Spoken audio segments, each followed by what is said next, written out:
everybody, this is Arlina. Welcome to the podcast. I'm doing a very short solo episode, the holiday edition. We're going to talk about your holiday survival guide. So I thought this was so important because a lot of the triggers that we have are related to our families, right? So I want to talk about the magic of marathon meetings, right? So there's a lot of marathon meetings going on right now. Lionrock Community has a series of marathon meetings that are going to be amazing. I'm super excited about them. But the importance of the marathon meetings is to cover three things. It's to cover how to handle triggers, how to be of service, and having fun, because we are a group of people who insist on having a good time, right? But I want to talk a little bit about triggers. So nobody plans to get triggered, right? It's an emotional response that may be disproportionate to the situation. I don't know. But a lot of times people get triggered, and what do? Those of us who are in recovery, we tend to drink or do drugs or whatever. So the idea behind the marathon meetings is that you plan ahead of time for a situation that could be triggering. So in this time of holidays, when we're expected to spend time with people who push our buttons, right? These are the people who helped install those buttons, right? And so we need to plan ahead in case we feel triggered, right? And trigger meaning that we have an emotional response to a situation that's probably disproportionate to what is actually happening. There's so many expectations around holidays, right? And you know what they say, that expectations are premeditated resentments. But I mean, we're giving gifts, we're receiving gifts, we're spending time with our family. A lot of us didn't grow up in super functional families, right? Most of us grew up in dysfunctional families without a lot of coping skills. So of course, this is a recipe for potential disaster. It doesn't have to be, but just in case you feel triggered, marathon meetings is it's an out, right? One way to prepare for a trigger or to go to a social event, like social events, holidays are very triggering, right? So it's important that you have an exit strategy, right? You may be surrounded by people who are drinking. So first thing you do when you get to a place where people might be drinking is get yourself a non-alcoholic, obviously, beverage, right? So you have something in your hand. Nobody's going to ask you if you want to drink.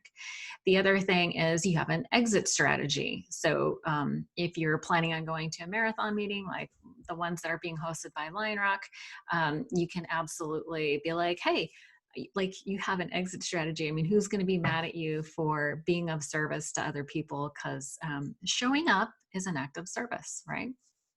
And I'm going to talk a little more about service later.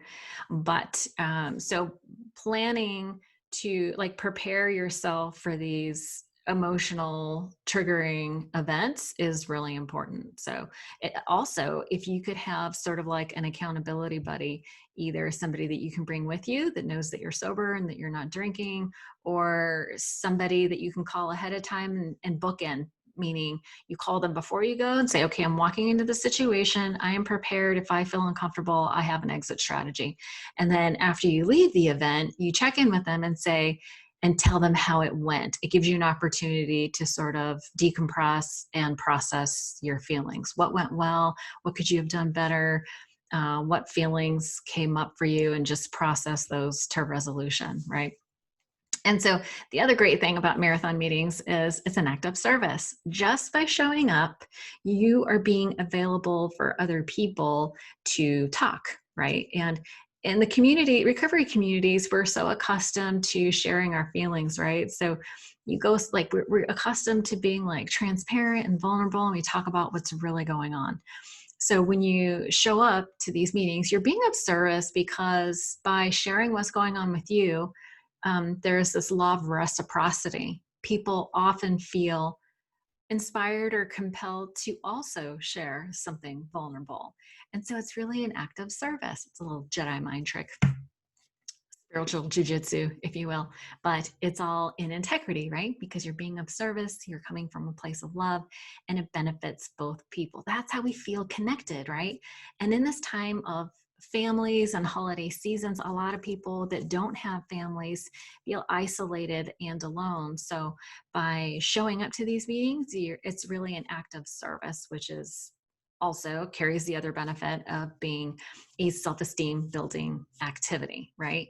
And it's also a little protection, because if you're surrounding yourself with these people who are also staying sober and doing the same thing, then you give yourself a little bit of insurance and protection as well. And the final point in this quick ramble of mine today is this idea of having fun. We are a group of people who insist on having a good time, right? And so fun is actually really important because it triggers off dopamine. And dopamine in your brain is like, they call it the save button. Anytime you take an action and then you feel good, dopamine is released and your brain remembers, hey, this was fun. Let's do this again. And so it's recreating, or it's rewiring your brain, but it's also creating healthy habits and patterns. So having fun is actually really good for you. Just know that if you are just starting your recovery journey, boredom is very much, it's a real thing. It's real. And boredom happens early in recovery is because just what I was talking about, your dopamine reward system is slanted towards addiction, right? You have to rewire your dopamine reward system. So there will be a brief period of time where you might feel bored. So it's important to manufacture some fun. So why not hang out with a bunch of people who are already super fun, right? These are a group of people who enjoy having a good time. So surround yourself with people that are happy, who want to have fun.